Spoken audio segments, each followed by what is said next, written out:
What's going on, everybody? It's your boy C-Zar, and we are talking about Ethereum today.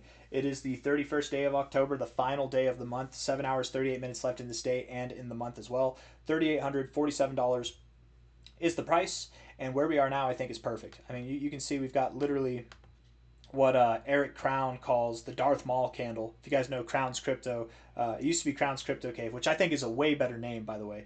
But this Darth Maul candle, I love it because it's like a red lightsaber, right, on both sides. It's a pretty, what's the word I'm going to look for? Neutral. It's a pretty neutral candle overall. Yes, it's red, but really where we're closing right here is right atop of our prior resistance point, which we held for over a year, right? It's actually right in the areas where our prior cycle high was in. This is anything but bearish. This is actually a very bullish foreshadowing, bullish forecasting of the price to come, okay? Very likely we will, and we're talking about the long-term stuff, I guess, first. I thought we were going to talk about the short-term stuff, but let's talk about the long-term stuff. High to low, inevitably we will go to $8,000, $10,000, $14,000, and beyond. I truly would not be surprised if by the end of the cycle, Ethereum was somewhere between about a $14,000 to a $27,000 price. Yes, I know that sounds crazy, but guys, hype, bull market hype phase, it is crazy. From here to there, right? That was 1, 2, 3, 4, 5, 6 months right there. We could go to the seventh month where it topped off more, but just in like the peak mania phase of crypto, let's assume that we do that going forward, okay? And let's start from November. That could promote us, a bull market that lasts until May, and from the current price, that take us above 30K, right? In other words, if that seems crazy to you that Ethereum could be at 22 to 27,000, we've seen more growth than that in less time. Last cycle, and last cycle was pretty weak, man. This cycle's no exception. This cycle's definitely been weak too. But let's look at the short-term stuff. We're going to zoom way the hell in on the 1 hour time frame now. 38.50 is the price. Let's look at this here on a 1 hour perspective. The RSI looks positive. Actually, it does look positive. Here you've got a downtrend which turned into a sideways trend, and now you look like you're turning it into an upwards trend, which is nice to see. It kind of reminds me of Bitcoin, actually, looking exactly like Bitcoin's 1 hour RSI. Let's go here. Let me show you. Right? Doesn't it look the exact same? That's crazy. They're literally in tandem. That's wild. So what Bitcoin does, Ethereum might do then, right? Is that what we're concluding? Look at the price action. It's so similar. Maybe we do come down. Maybe we do come down a little bit, and it's fine if we do. If we were to go down to 3,700 or something like that. Hold on, guys. My daughter's being loud.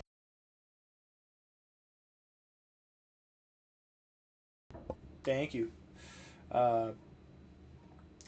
Looks like we're back. Yes. Okay, cool. If we were to go lower, and I'm hoping that we don't. I hope that I'm wrong. But if we were to go lower, I think the targets to consider might be something from anywhere from 38 to 3740, maybe 3700 at the lowest. I don't think we go below that low though. Okay, I personally don't think we go below that low. I like the consolidation here, but we are finding resistance at prior support. Again, a little bit of a drawback, maybe to 37, 3800. It's totally fine if we do that. We're at 3850 now.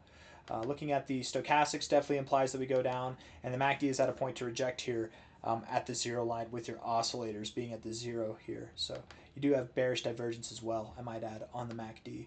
4 hour time frame. Looking at the MACD here, it's like you want to cross, but you might not. I don't know. I mean, and I want to say this real quick. You could go below this low. I'm not thinking we go below this low, but the only way that would happen is if Bitcoin goes below its low. If Bitcoin goes below 106K, Ethereum will likely go below this low here at 3,700, okay? At this point, I think you will hold 3,700 as support. I think you'll go somewhere between 38 and 3740 probably, but we'll see. Time will tell. You do have what looks to be like a 1, 2, 3 quadruple bottom here, but I don't know if I'd look at it like that, right? I don't know if I would look at it like that. I mean, if we do look at it like that, that would promote the idea of going lower for sure. Maybe, maybe not. I don't know. I don't know. Let's be open to it. Let's just flirt with that idea real quick. From a low to a high, if we were to go lower than this price, the obvious target area that would be intended would be 35.75 to 34.10, something in there. And if we look at the liquidation levels over the past 30 days, there are a ton of shorts, not a lot of longs in comparison, right? But we could still clear out billions of dollars worth of longs if we went down to $3,600. And for Ethereum, 3,600 is just above our primary target here. So even if we went down to the 1,272, a perfect area to bounce from, we clear out this zone. Maybe that's exactly what we do. Crypto takes a little bit of a tumble. Fear and greed goes up a little bit, right? If we're looking at the fear and greed index here, if it loads for us, I think it will. It's taking the sweet time. Yeah, the fear will be at extreme levels of fear if we do that. It might really be the best thing if we started off November moving down. I kind of hope we do, but I hope I'm wrong at the same time because I want to see the price move up, man. MACD again suggested that we go lower. Stochastics finding resistance here would suggest we go lower, and the RSI finding resistance here would also suggest we go lower, and that we actually would see a lower low. Wow. I feel like I'm doing Bitcoin's price prediction all over again from today. I was bullish at first and then I flipped bearish. Where before I didn't think we'd go below this low, I'm actually starting to think we do.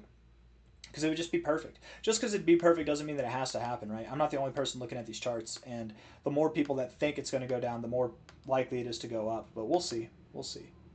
At this point in time, I'd like to make it official. I do believe we will see something below 3,600. If I'm wrong, then hold 3760, 3770 as support.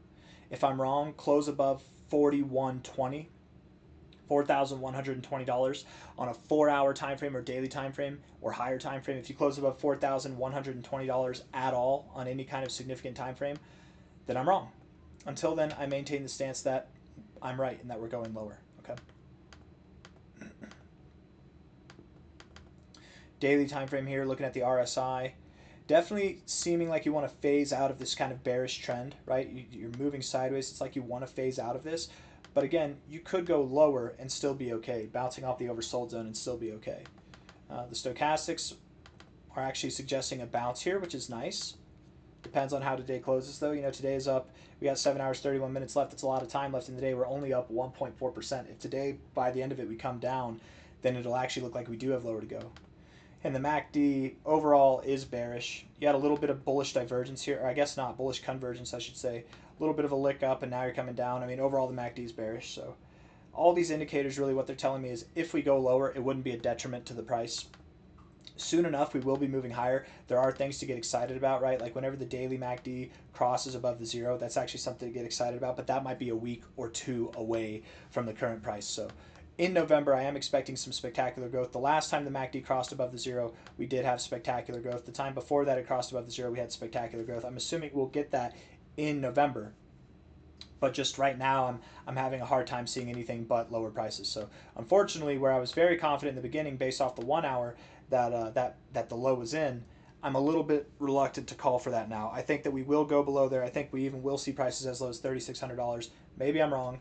Again, prove me wrong. Get above 4120. If you can close a 4-hour time frame above 4120, and let's even, I would say if we look at it from a high to a low, we might get a different standard. Let's see. What am I doing differently here? Oh, it's because I took the low to high. That's why. Low to high here. Yeah, the 76. No, there's two.